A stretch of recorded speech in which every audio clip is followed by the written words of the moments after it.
दो बड़े लोगों के बीच में छोटों को नहीं बोलना चाहिए, कहावत है ऊंची। दो बड़े लोगों के बीच में छोटों को नहीं बोलना चाहिए, कहावत है ऊंची। परिणाम सामने है, विश्व राजनीति में रूस अमेरिका के बीच में फंस गया बेचारा यूक्रेन और उसकी नीति। फंस गया बेचारा यूक्रेन और उसकी नीति।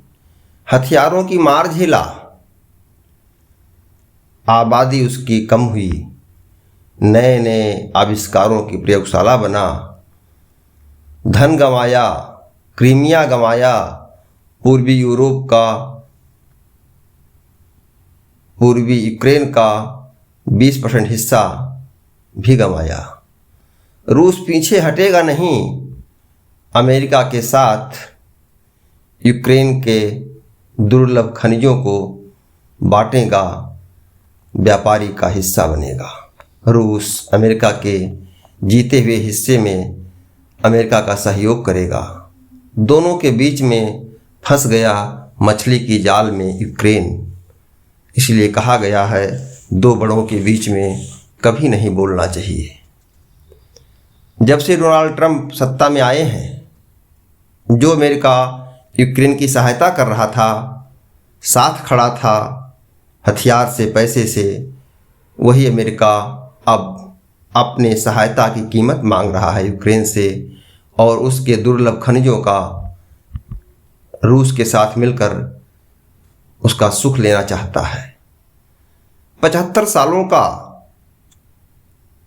जो वर्ल्ड ऑर्डर था, जो द्वितीय विश्व युद्ध के बाद बना था और जिसमें यह कहा गया था, ये मान्यता थी को कोई किसी संप्रभु राष्ट्र के हिस्से को कब्जा नहीं करेगा और कोई करेगा तो यूएन के माध्यम से, सिक्योरिटी काउंसिल के माध्यम से दुनिया के बड़े देश उसकी रक्षा करेंगे। ट्रंप एक नया वर्ल्ड ऑर्डर बनाना चाहते हैं और अभी यूएन महासभा में जो रूस की निंदा का प्रस्ताव आया कि उसने यूक्रेन पर हमला किया, अमेरिका, उत्तरी कोरिया, सूडान और रूस की पंक्ति में खड़ा दिखा। ऐसा पहली बार हो रहा है। ऐसा अमेरिका क्यों कर रहा है, जबकि फ्रांस और ब्रिटेन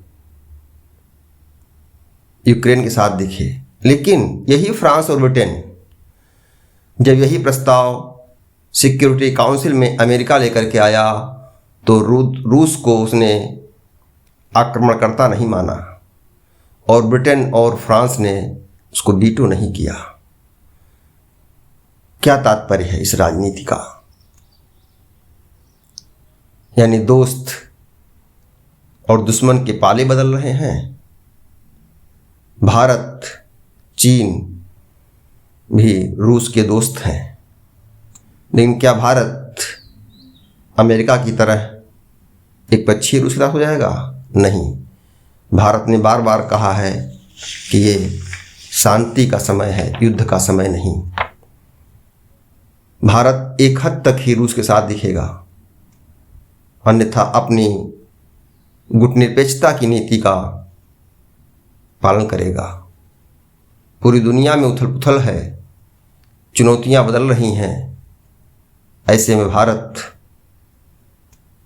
अपने विदेश नीति और विश्व नीति के साथ अमेरिका, रूस और पश्चिमी दुनिया के बीच में चीन को भी साधते हुए आगे बढ़ेगा।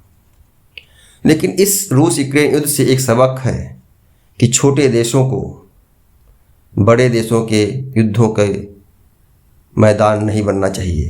ये बड़े देश अपनी ज़मीन पर युद्ध नहीं लड़ते, खासकर अमेरिका। आप देख लीजिए, चाहे पहला युद्ध हो या द्वितीय विश्व युद्ध हो और अब ये रूस यूक्रेन युद्ध, जहाँ पर उसने अपने हथियारों की प्रयोग किया, प्रयोगशाला माना और सुरक्षित रहा। अब हर्जाना भी वसूल रहा अमेरिका।